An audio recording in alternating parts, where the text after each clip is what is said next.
These are the 3 pitfalls that the property gurus and the HMO trainers won't tell you about. Number 1 is the amount of time that it takes to manage a HMO. Houses of multiple occupancy, by their definition, have more than one person living in them, unrelated individuals often.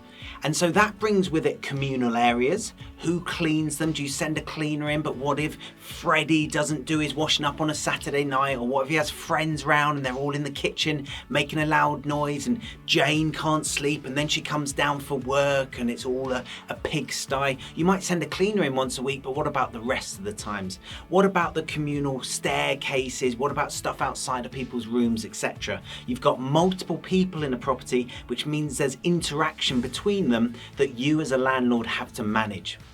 Secondly, related to time, is you've got 5 or 6 or even more tenancies to contend with. That's 5 or 6 different payments each month, different people who might fall into arrears, different people that you have to do viewings for, different people that when you bring someone in, so let's say you've got a nice full 100% occupancy HMO with 6 people in it, when someone moves out you've got to do viewings, you've got to check that that person's going to fit in, and this is a biggie. The property trainers often don't tell you that the people in the property all have to be compatible with one another. So we run LHA HMOs, that's HMOs for people who are on housing benefit, local housing authority HMOs, housing benefit claimants or universal credit claimants in a property. We run blue collar HMOs where people are often on quite low incomes, working shift patterns, etc. They need to be in a different HMO. And then we've got white collar HMOs, which is generally for office workers and professionals. What you mustn't do is mix the 3.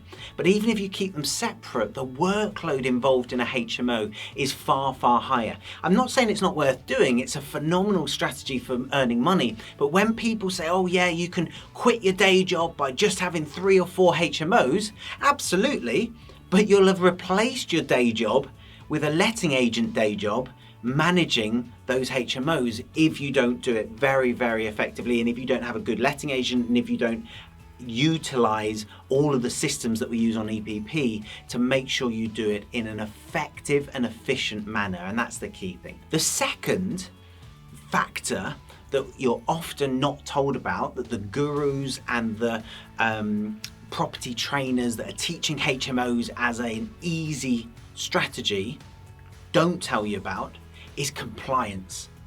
Now, across the country you need a HMO license. That licensing is really arduous. They need to check you, they need to check the property. Just the fire compliance, the fire safety side of it can be really, really onerous. Doesn't mean it's not worth doing, it absolutely can be, but it's not a, oh yeah, you just sign a rent to rent agreement and you throw 6 people in and oh, it's paying you £2,000 a month. Absolute rubbish.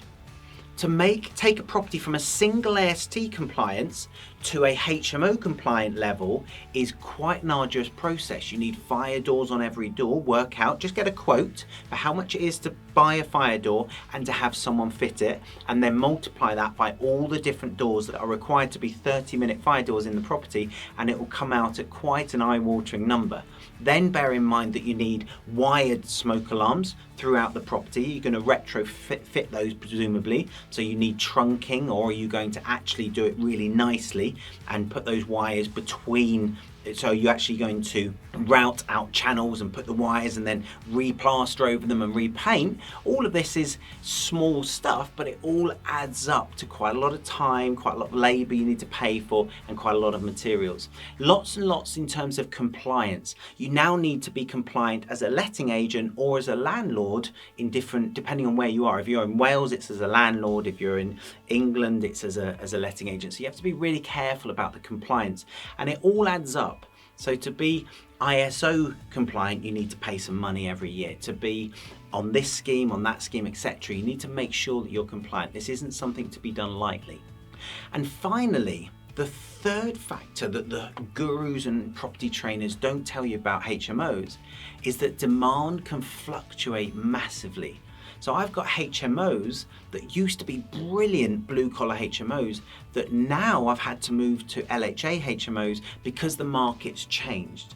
And that is a problem if you don't have a whole smorgasbord of strategies that you can utilize. So you need to make sure that there's not only demand for HMOs now in your area of the type that you're looking to run, so white collar, blue collar, LHA HMOs, but also that that demand is highly likely to continue, or that you have other strategies that you can just repurpose the property as. And that's why most of our properties now we're doing to a HMO specification even if they don't need it, because it's far cheaper to spec a property out fully to the highest possible spec, which is HMO, even if you're going to do a single family rental, because if in the future you want to repurpose that property as a holiday let, as a HMO, as any other kind of property, you know that you've got the fire safety and the compliance in place to be able to do so. So those guys are the 3 pitfalls that many trainers and many gurus will not tell you about. If you've got value from this episode and you'd like to watch more, click the subscribe button, hit the notification bell, and I'll see you very, very soon. In the meantime, happy investing.